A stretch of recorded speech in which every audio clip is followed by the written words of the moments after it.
وَلَقَدْ أَرْسَلْنَا إِلَىٰ أُمَمٍ مِّن قَبْلِكَ فَأَخَذْنَاهُم بِالْبَأْسَاءِ وَالضَّرَّاءِ لَعَلَّهُمْ يَتَضَرَّعُونَ فَلَوْلَا إِذْ جَاءَهُم بَأْسُنَا تَضَرَّعُوا وَلَٰكِن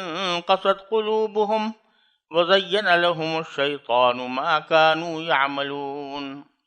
فَلَمَّا نَسُوا مَا ذُكِّرُوا بِهِ فَتَحْنَا عَلَيْهِمْ أَبْوَابَ كُلِّ شَيْءٍ حَتَّىٰ إِذَا فَرِحُوا بِمَا أُوتُوا أَخَذْنَاهُمْ بَغْتَةً فَإِذَا هُمْ مُبْلِسُونَ فَقُطِعَ دَابِرُ الْقَوْمِ الَّذِينَ ظَلَمُوا وَالْحَمْدُ لِلَّهِ رَبِّ الْعَالَمِينَ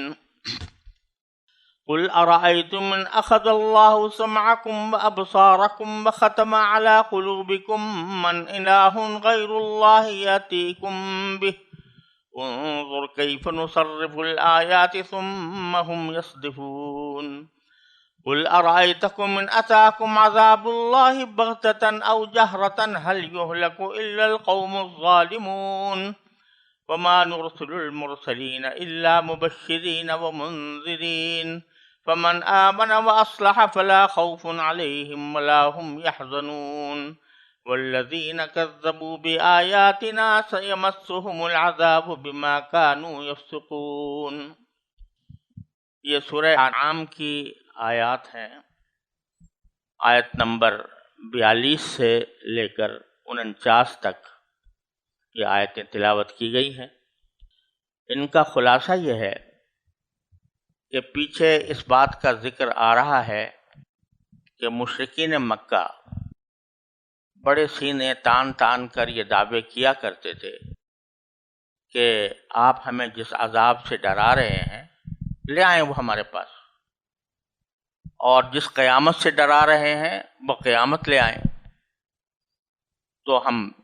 جان لیں گے کہ ہاں آپ سچے ہیں۔ تو اللہ تبارک و تعالی نے پہلے بھی اس کا یہ جواب دیا ہے کہ اگر بالفرض تمہارا یہ مطالبہ پورا کر دیا جائے کہ تم پر عذاب نازل ہو جائے تو تم بچو گے کہاں کہ اس کے بعد پھر تم ایمان لا سکو۔ یہ جو تم شرط لگا رہے ہو کہ عذاب دکھا دیں تو پھر ہم ایمان لے آئیں گے، تو عذاب اگر آ گیا تو تم رہو گے کہاں کہ جس کے نتیجے میں تمہیں ایمان کا موقع ملے۔ اللہ تعالیٰ فرماتے ہیں کہ ایک عذاب ہوتا ہے سزا کا اور ایک عذاب ہوتا ہے تنبیہ کا۔ سزا کا جو عذاب ہوتا ہے وہ پھر اس کے بعد پھر کوئی گنجائش باقی نہیں رہتی، انسان تباہ ہو جاتا ہے، ہلاک ہو جاتا ہے، اور اس کے پاس کوئی اس بات کا موقع نہیں رہتا کہ انسان اپنے حالت کو درست کر سکے۔ لیکن ایک عذاب ایسا ہے جو تنبیہ کے لیے دیا جاتا ہے۔ وہ چھوٹی چھوٹی مصیبتیں ہوتی ہیں جو اللہ تبارک و تعالیٰ کی طرف سے آتی ہیں، چھوٹی چھوٹی تکلیفیں ہیں جو اللہ تعالیٰ کی طرف سے آتی ہیں، ان کا مقصد بے شک یہ ہوتا ہے کہ انسان اس عذاب کو دیکھ کر اپنی حالت کی اصلاح کر لے، اور اس کے نتیجے میں جو لوگ متنبہ ہو جاتے ہیں، اپنے حالات کی اصلاح کر لیتے ہیں،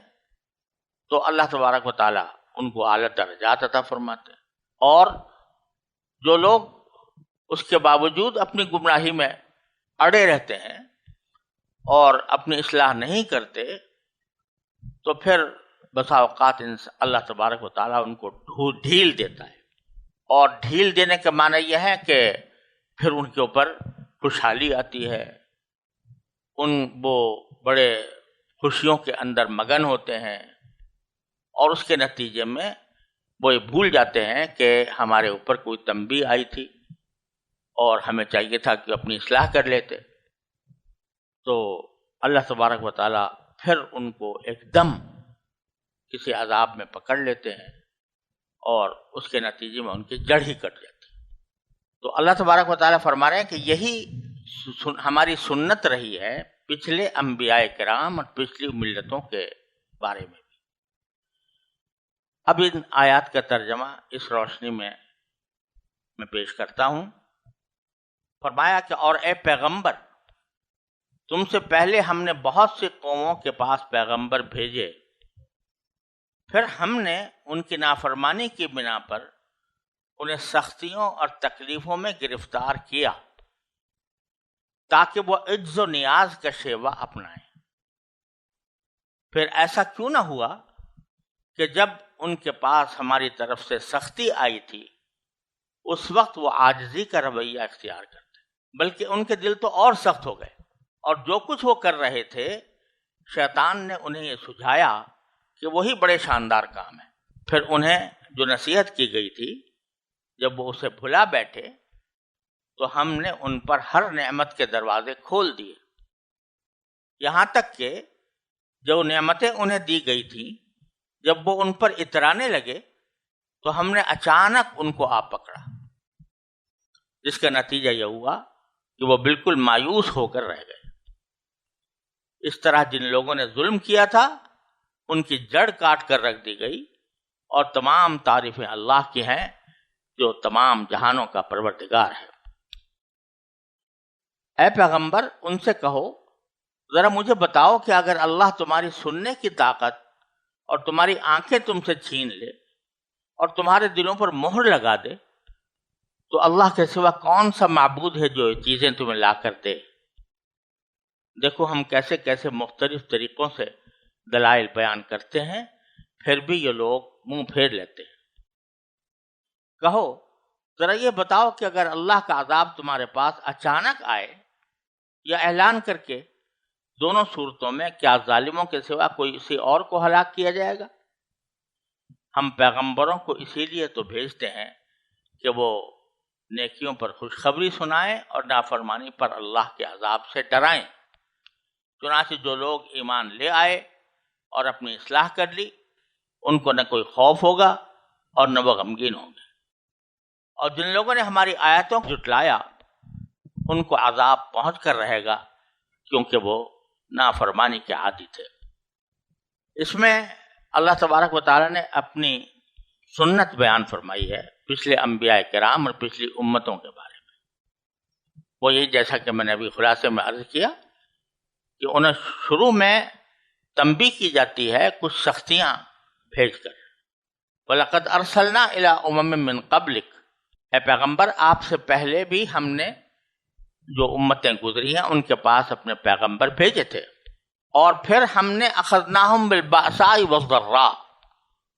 ہم نے ان کو گرفت میں لے لیا سختی اور تکلیف کے ساتھ، یعنی کچھ چھوٹی چھوٹی تکلیفیں ان کے اوپر آئیں، کبھی کوئی وبا آ گئی، کبھی کوئی اور دشمن چڑھایا، کبھی کوئی اور زلزلہ آ گیا وغیرہ۔ تو یہ جو مصیبتیں بھیجی گئیں وہ اس لیے لعلہم یتضرعون، تاکہ وہ گڑ گڑائیں۔ یتضرعون تضرع سے نکلا ہے جس کے معنی ہوتے ہیں گڑ گڑانا اور فریاد کرنا، تو اسی کا ترجمہ ہم نے کیا ہے کہ وہ عجز و نیاز کا شیوہ اپنائیں، یعنی اللہ تعالیٰ کی طرف رجوع کر کے اپنے عجز کا اظہار کریں اور کہیں کہ یا اللہ ہم اس تکلیف کے متحمل نہیں ہیں، اپنے فضل و کرم سے یہ تکلیف ہم سے دور کر دیجئے، اور ہماری جن بدعمالیوں کی وجہ سے یہ آئی ہے تو اے اللہ ہم اس سے توبہ کرتے ہیں اور آئندہ اس سے دور رہنے کی پوری کوشش کریں گے۔ یہ تھا صحیح رویہ جو ان کو اختیار کرنا چاہیے تھا۔ فلولا اذ جاءہم باسنا تضرعوا، تو ایسا کیوں نہ ہوا کہ جب ان کے پاس ہماری طرف سے سختی آئی تھی تو تضرعوا، وہ عاجزی کا رویہ اختیار کرتے اور پھر اللہ تعالیٰ کی طرف رجوع کرتے۔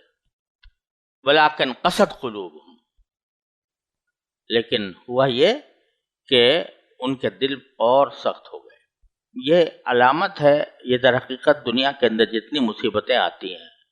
جو بلائیں آتی ہیں، اس میں انسان کے لیے کچھ فائدے کی بھی باتیں ہیں اور کچھ نقصان کی بھی باتیں ہیں۔ فائدے کی باتیں یہ ہے کہ انسان اگر ان مصیبتوں اور تکلیفوں میں اللہ کی طرف رجوع کرے اور عاجزی کا رویہ اپنائے کہ اللہ ہم آپ کے عاجز بندے ہیں، آپ نے جو کچھ تکلیف بھیجی ہے یہ آپ کا کی مشیت ہے، آپ کا یہ فیصلہ ہے، ہم اس پر راضی ہیں، لیکن اے اللہ آپ ہی سے ہم مانگتے ہیں کہ اس تجھ تکلیف کو دور فرما دیجئے،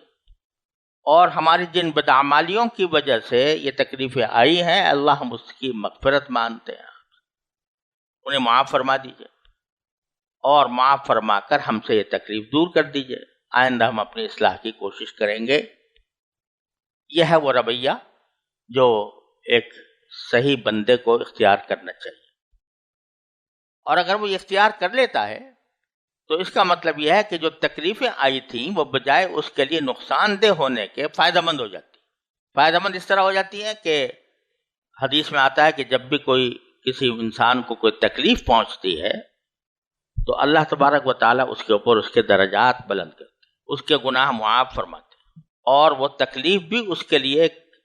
بہت بڑا انعام بن جاتی ہے۔ اور سب سے بڑا انعام یہ ہے کہ ان تکلیف کے نتیجے میں انسان کو رجوع اللہ کی توفیق ہو گئی،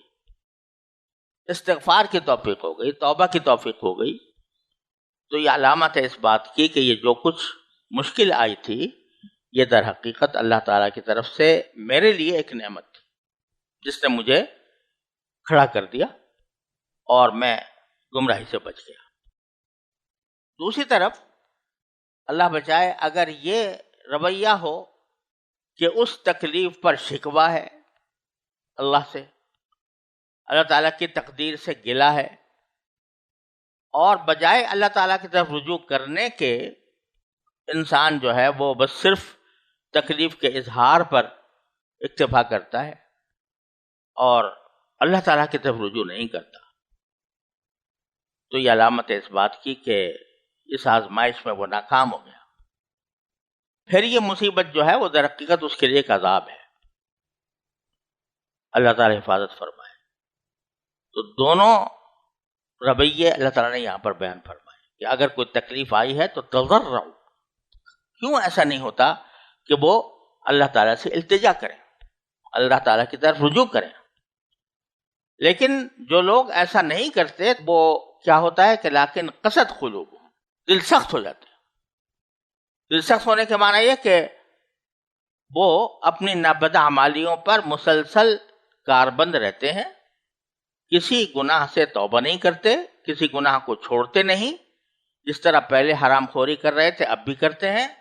جس طرح پہلے اللہ کو ناراض کر رہے تھے اب بھی کرتے ہیں۔ وَزَيَّنَ لَهُمُ الشَّيْطَانُ مَا كَانُوا يَعْمَلُونَ، اور شیطان ان کے نگاہوں میں ان کے اعمال کو مزین کر کے خوبصورت بنا کر پیش کرتا ہے، یعنی یہ سجھا دیتا ہے کہ جو تم کر رہے ہو وہی بڑے شاندار کام ہے،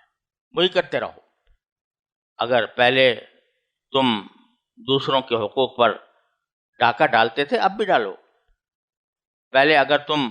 نمازیں چھوڑے ہوئے تھے اب بھی چھوڑے رکھو، تم اگر شراب پی رہے تو پیتے رہو، تم اگر یعنی فحاشی میں مبتلا تھے وہ کام کرتے رہو۔ یہ ان کے دل کو سجا دیتا ہے شیطان،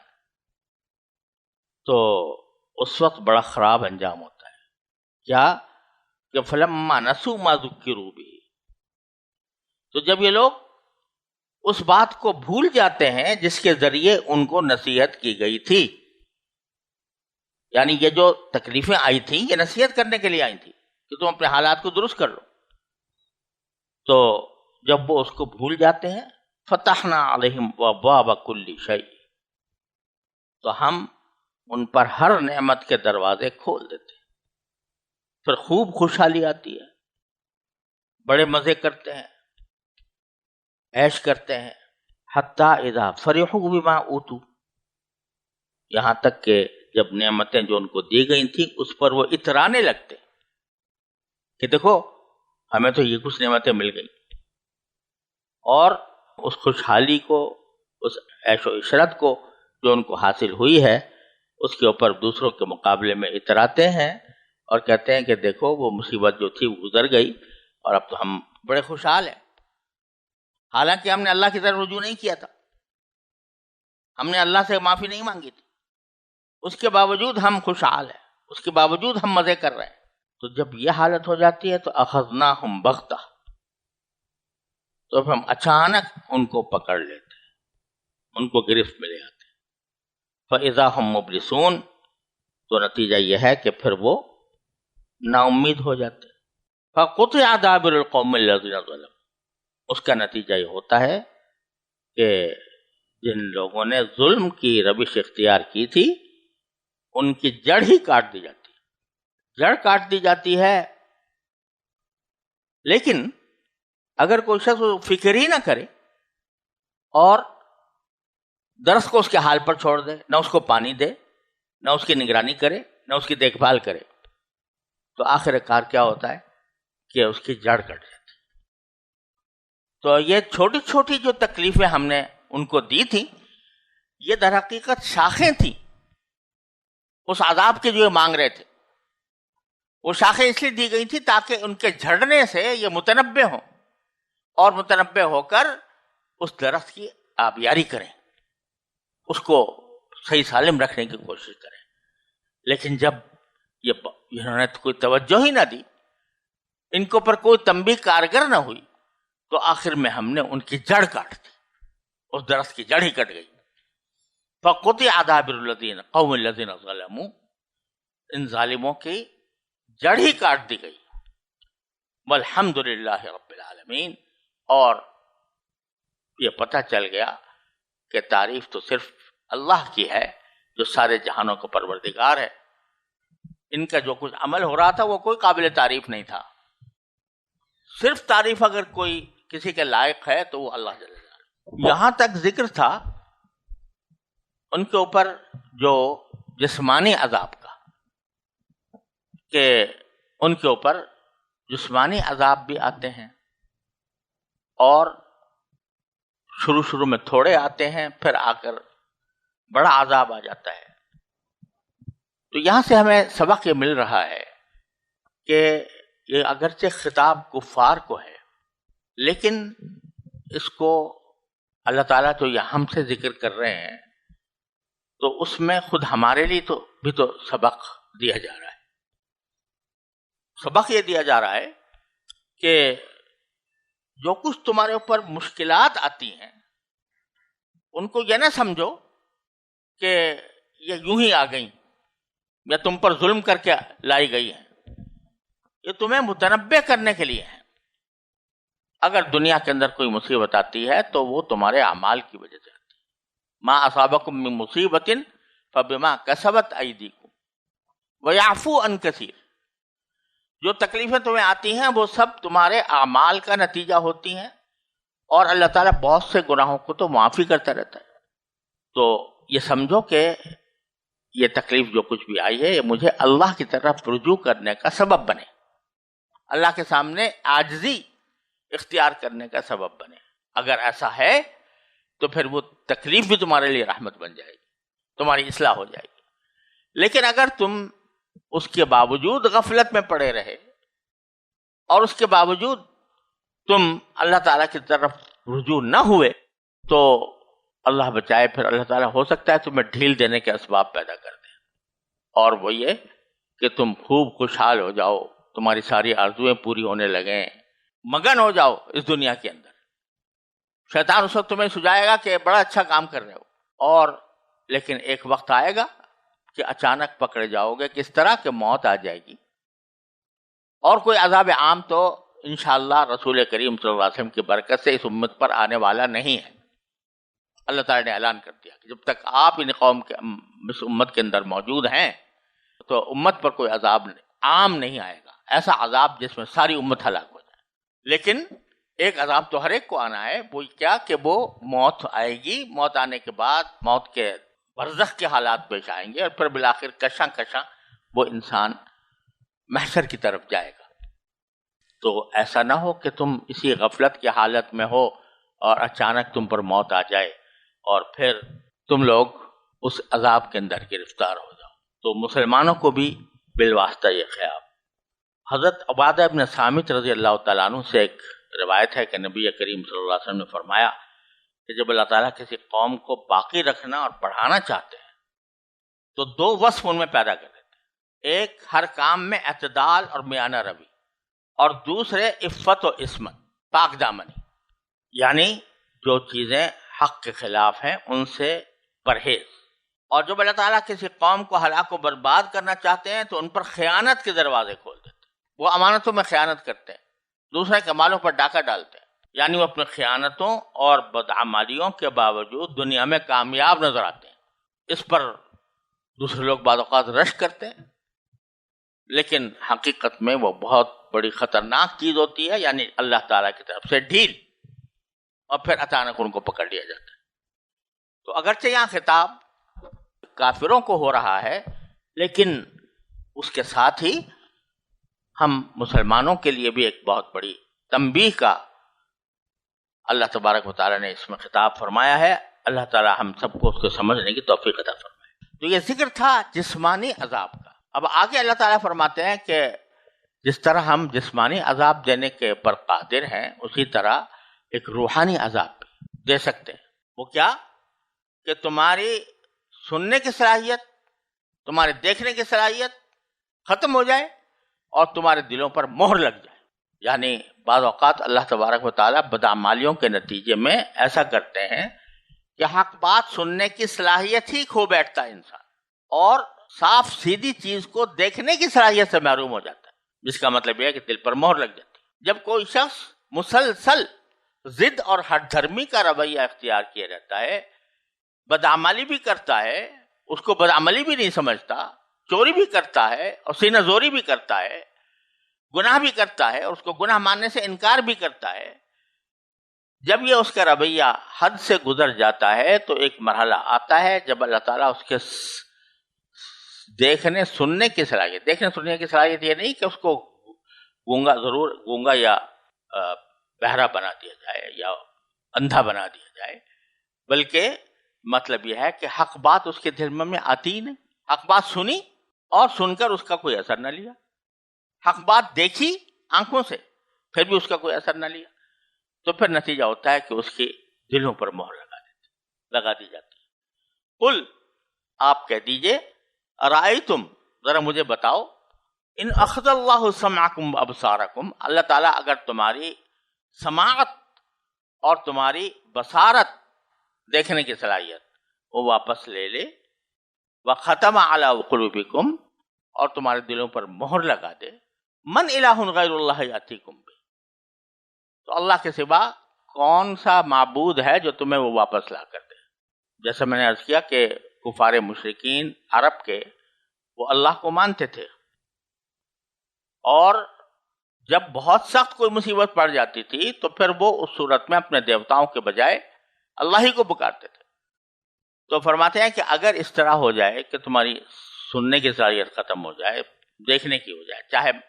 ظاہری طور پر ایسا ہو جائے یا باطنی طور پر ایسا ہو جائے،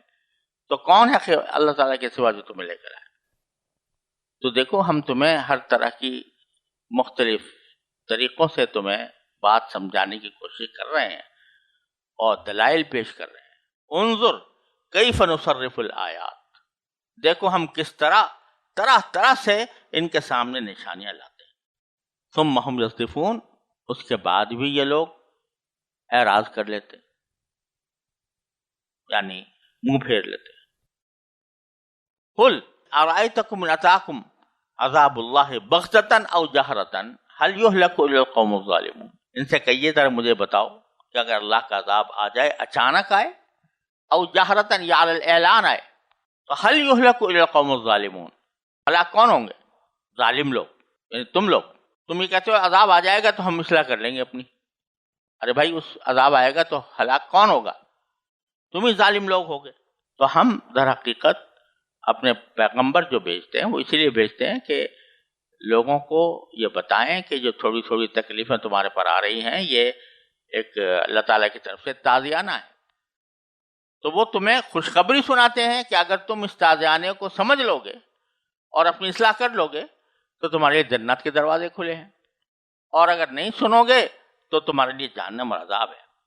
تو ما نرسل المرسلین الا مبشرین ومنذرین، ہم رسولوں کو اسی لیے بھیجتے ہیں کہ وہ خوشخبری سنانے والے ہوتے ہیں. کہا کہ خوشخبری کہ اگر اللہ کی طرف رجوع کرو گے تو تمہیں جنت ملے گی، جنت کی نعمتیں حاصل ہوں گی. ومنذرین، اور ڈرانے والے ہوتے ہیں، آگاہ کرنے والے ہوتے ہیں کہ اگر تم نہ سدھارا، تم نے اپنے آپ کو نہ سدھارا تو پھر تمہارے لیے عذاب جہنم ہے۔ فمن آمن واصلح، چنانچہ اس کا اندازہ بتا دیا کہ یہ ان کے خوشخبری سنانے اور ڈرانے کا نتیجہ یہ ہوتا ہے، اور اس کا مطلب یہ ہوتا ہے کہ فمن آمن واصلح، جو ایمان لے آئے اور اپنی اصلاح کر لے، فلا خوف علیہم ولا هم یحزنون، تو ان کو کبھی کوئی خوف بھی نہیں ہوگا اور کوئی غم بھی نہیں ہوگا۔ یہ جنت کی عجیب و غریب کیفیت ہے جو اس دنیا میں ہم اس کا تصور نہیں کر سکتے۔ دنیا میں یہ دنیا خوف اور حزن سے خالی نہیں ہے۔ کوئی بڑے سے بڑا بادشاہ، صاحب اقتدار، سرمایہ دار ایسا نہیں ہے جو دنیا میں خوف سے اور حزن سے مبرہ ہو۔ خوف ہوتا ہے مستقبل کا کہ آئندہ کہیں یہ نہ ہو جائے، وہ نہ ہو جائے۔ ایک صاحب اقتدار ہے، اس کو ہر وقت یہ خوف لگا ہوا ہے کہ کوئی بغاوت نہ کر دے، اور ایک مالدار ہے، اس کو ہر وقت خوف یہ لگا ہوا ہے کہ میرا مال کہیں چلا نہ جائے آئندہ کا۔ اور غم ہوتا ہے ماضی کے اوپر کہ ماضی میں یہ واقعہ ہو گیا، ہائے افسوس میں اس مشکل میں مبتلا ہو گیا۔ تو ہر وقت انسان ان دو حالتوں میں رہتا ہے، ایک خوف ہے، ایک حزن ہے۔ اچھے سے اچھی لذت بھی انسان کو حاصل ہو رہی ہو تو بھی اس کو خطرہ ہوتا ہے کہ کہیں یہ لذت ختم نہ ہو جائے۔ کھانا کھا رہا ہے، مزہ آ رہا ہے، لطف آ رہا ہے، لیکن ایک خوف دھڑکا لگا ہوا ہے کہ زیادہ کھاؤں گا تو پیٹ خراب ہو جائے گا، ایک خوف ہے۔ اور حزن ہوتا ہے ماضی کے اوپر، صدمہ ہوتا ہے ماضی کا، ماضی میں کوئی واقعہ پیش آ گیا، اس کی تکلیف ہے، اس کا غم ہے، اور وہ غم کھایا جا رہا ہے انسان کو۔ لیکن آخرت میں، جنت میں، اللہ تعالیٰ ان دونوں چیزوں سے انسان کو مبرہ کرتے ہیں، نہ آئندہ کا خوف، نہ ماضی کا غم۔ اس کیفیت کا ہم یہاں تصور ہی نہیں کر سکتے کہ جس میں نہ خوف ہو نہ حزن ہو۔ اس سے بڑی نعمت اور کوئی ہو نہیں سکتی۔ تو اللہ تبارک و تعالیٰ فرماتے ہیں ان کے اوپر نہ خوف ہوگا، نہ وہ اس کی صدمے کا شکار ہوں گے۔ والذین کفروا بآیاتنا، والذین کذبوا بآیاتنا، جن لوگوں نے ہماری آیتوں کو جھٹلایا ہے، یمسہم العذاب، ان کو عذاب آ کر پکڑ لے گا، بما کانوا یفسقون، کیونکہ وہ نافرمانی کے عادی تھے۔ تو اس وقت میں جو پیغمبروں نے خوشخبری دی تھی اور جس چیز سے ڈرایا تھا، دونوں چیزیں سامنے آ جائیں گی۔ نیک لوگوں کے لیے جنت جس میں نہ خوف ہے نہ حزن ہے، اور کافروں کے لیے عذاب جس سے ان کو چھٹکارا نہیں، ان کی بدعمالیوں کی وجہ سے۔ اللہ تبارک و تعالیٰ اپنے فضل و کرم سے ہمیں بدعمالی سے محفوظ فرمائے اور نیکی کرنے کی توفیق عطا فرمائے۔ اللہ تعالیٰ کی رضا کامل کی زندگی عطا فرمائے۔ وآخر دعوانا الحمدللہ رب